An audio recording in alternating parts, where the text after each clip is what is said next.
Bonsoir Anna Cabana. Bonsoir Apolline. Alors, la cohérence du parcours de Laurent Wauquiez. Bonsoir. Alors, on va commencer, si vous le voulez bien, par vous regarder à vos débuts, il y a tout juste 10 ans. Ouais, vous veniez d'être élu député, c'était votre première télé, 29 ans, Benjamin de l'Assemblée nationale, on vous regarde.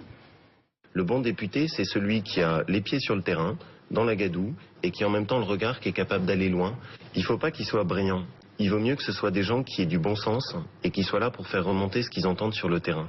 Laurent Wauquiez. C'est toujours un exercice redoutable comme de se revoir 10 ans en arrière. Je ne sais pas si vous voulez t'appliquer à vous-même. Vous êtes quand même encore un peu jeune, Laurent Wauquiez. C'est un exercice redoutable.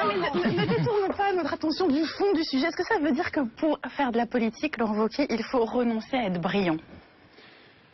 Alors, ce dont je me méfie, c'est les idées très intelligentes et qui sont coupées d'un ancrage dans le terrain. J'ai un modèle qui est Pompidou.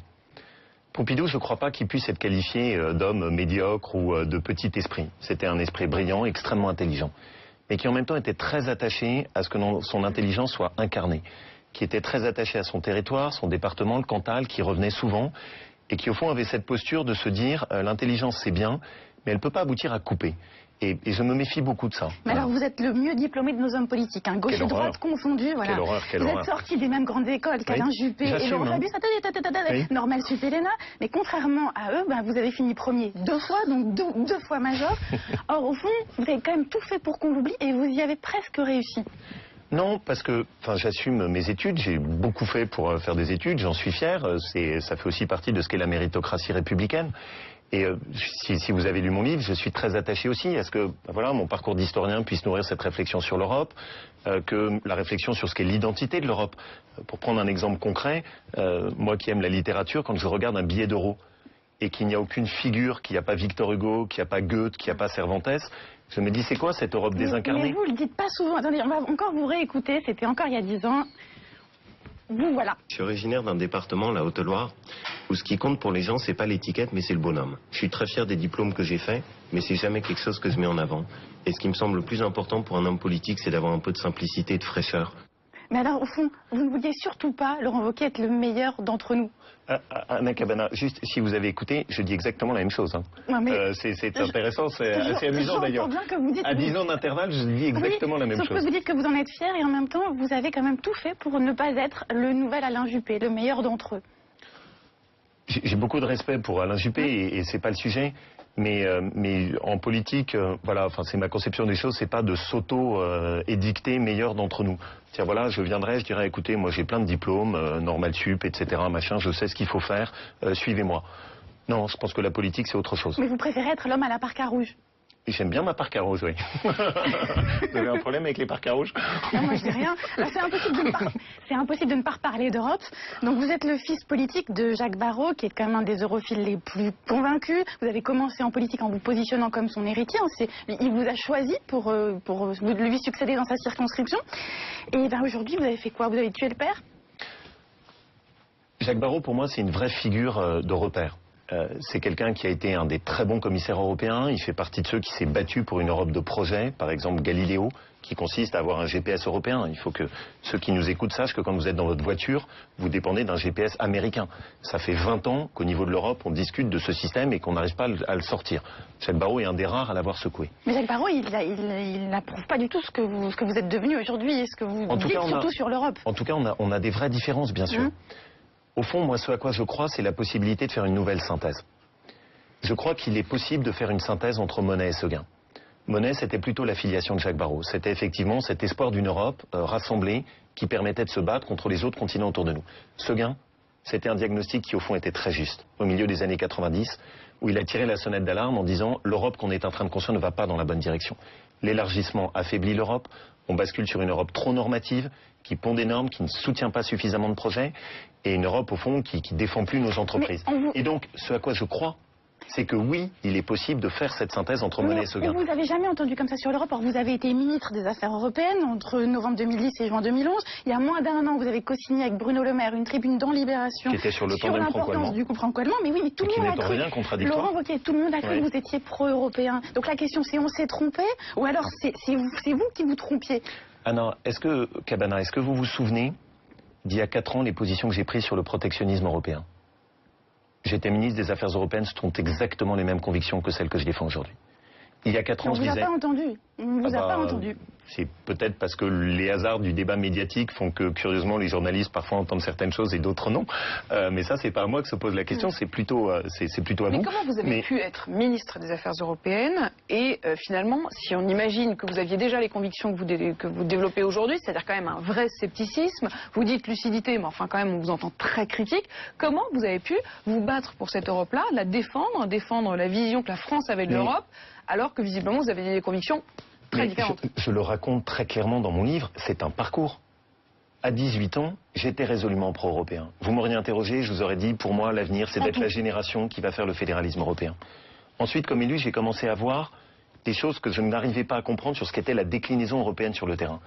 Et comme ministre, et c'est ce que je raconte, quand je vois effectivement que, comme ministre, j'étais amené à gérer des dossiers qui avaient été lancés par Moscovici, pas le Moscovici de François Hollande, celui de Lionel Jospin de 10 ans en arrière. Vous étiez mal à l'aise? Pourquoi vous ne le disiez pas à l'époque? Mais je l'ai dit, par exemple sur Schengen. Je me suis battu contre l'élargissement de Schengen à la Roumanie et la Bulgarie. Ouais, sur la politique. Vous vous êtes battu, enfin, vous n'avez pas réussi. Réussi. La Roumanie et la Bulgarie ne sont... La Roumanie et la Bulgarie ne sont pas dans Schengen. Aujourd'hui, on vous entend. Ça, c'est une de vos fiertés. Attendez, aujourd'hui, on vous entend et vous avez pris le risque d'être vilipendé par tout le monde. Alors, c'est quoi? D'abord, est-ce que ça fait mal? Et si ça fait mal, est-ce que c'est un mal nécessaire? D'abord, ce que je crois, c'est que oui, c'est un mal nécessaire. D'être vilipendé par tout le monde? Non. Le fait d'assumer une liberté. Oui, mais ça, et je pense que ça revient au même pour vous. Mon diagnostic, il est très simple, c'est qu'on a une politique française qui est bouchée. Ça fait effectivement 30 ans qu'on voit bien que gauche comme droite, au fond, le pays ne va pas bien et qu'il décline au fur et à mesure.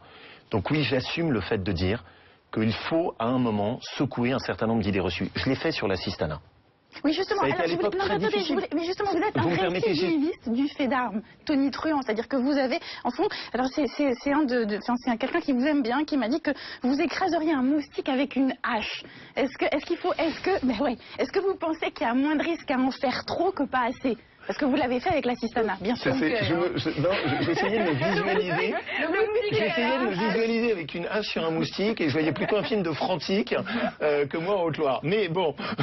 Mais vous à Paris, oui. Vous savez, je suis très doué pour écraser un moustique avec 2 mains très délicatement comme Barack Obama. C'est nettement plus efficace. En politique, on vous voit vers Juste pourquoi? Oui. Ce à quoi je crois, c'est que quand vous avez un système qui est bloqué, les demi-mesures, les petits compromis, l'eau tiède ne permettent pas de bouger les choses. Sur l'assistanat, oui, je pense qu'on a un vrai problème majeur en France. Et que quand vous avez une faible différence entre les revenus du travail et les revenus de l'assistanat, oui, c'est un problème majeur pour le pays. Quand sur la transparence des élus politiques, oui, je considère qu'il y a un souci. Et que le fait que la France... Vous êtes devenu le nouveau Robespierre. Non, c'est pas pour moi le sujet. Juste le sujet que je vois, il est beaucoup plus pragmatique. C'est que chaque année, on a un scandale politico-financier en France. Et que d'autres démocraties, comme la Suède, comme l'Allemagne, ont été capables de se doter de règles simples de fonctionnement qui permettent de remettre un peu d'éthique. Ben oui, j'assume de le dire. Ça m'a fait des ennemis, ça rend les choses parfois compliquées. Je pense qu'on en a besoin. Sur les classes moyennes, oui, c'est un sujet. Il y a 5-6 ans, au fond, on parlait assez peu des classes moyennes. Je me souviens, y compris de débats dans ma famille politique, où on disait, il ne faut pas parler des classes moyennes, il faut parler des Français en général. Bah non.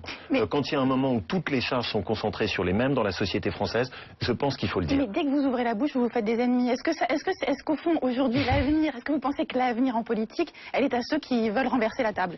Je pense que l'avenir en politique, il est à des gens qui ont des convictions, qui les assument, qui ne cherchent pas à les camoufler derrière un discours diplomatique et qui, oui, assument aussi à des moments de renverser la table. Je crois que c'est nécessaire. Sa propre famille, c'est-à-dire, est-ce qu'au fond, c'est pas la stratégie? En fait, c'est un peu ce qu'Anna vous dit à l'instant. Est-ce qu'au fond, vous poursuivez pas la stratégie Manuel Valls ou Arnaud Montebourg, c'est-à-dire, en fait, casser les dogmes dans leur propre famille pour se démarquer, pour se faire remarquer? Vous me permettez juste une remarque toute simple. N'excluez pas catégoriquement que de temps en temps les politiques puissent avoir des convictions. C'est n'excluez pas catégoriquement que quand je dis ce que je dis sur l'Europe, c'est juste parce que j'y crois. Mais vous comprenez qu'il y a certains, visiblement, dans votre propre famille, qui disent, franchement, Laurent ne croit pas un mot de ce qu'il dit, c'est uniquement pour des raisons marketing. C'est Jean-François Copé qui le dit, par exemple, quand il dit, vous faites ça pour des raisons marketing. Moi, je n'ai pas changé d'avis sur l'assistanat. Je n'ai pas changé d'avis sur le protectionnisme européen. Vous avez fait un exercice qui est pourtant un exercice impitoyable. Vous m'avez fait parler 10 ans en arrière. Vous avez eu exactement les mêmes phrases et les mêmes convictions qui sont sorties. Je ne change pas d'opinion. Par contre, ce que je vois, c'est un pays qui va mal. qui chute de plus en plus, et je ne peux pas me satisfaire d'une politique qui échoue. Vous qui êtes un pur produit de l'élite, je veux dire en termes universitaires, vous vous retrouvez aujourd'hui dans une position où vous dites au fond, je suis la voix du peuple. C'est-à-dire que vous dites, je prends le risque de me mettre à dos tous les ténors de mon parti, et finalement, je me désélitise pour parler et me faire comprendre et aider le peuple. C'est absurde, enfin je cherche pas à me mettre dans cette posture disant regardez, moi je suis l'élite populaire, c'est pas ça mon sujet. Mon sujet en revanche... De facto c'est la position qui est de facto, ce que je crois, c'est qu'il y a une grave menace sur la politique française, c'est d'être profondément coupé de ce que sont aujourd'hui le ressenti des Français et effectivement des gens. Et je pense qu'il y avait une époque où on n'avait pas peur d'écouter un tout petit peu ce qu'était l'opinion des Français. Et pour moi en politique, écouter ce que pensent les gens, c'est pas un gros mot. Oui, ça je l'assume. Merci Anna. Merci, dans un instant, on se retrouve pour la deuxième heure de cette émission. À tout de suite.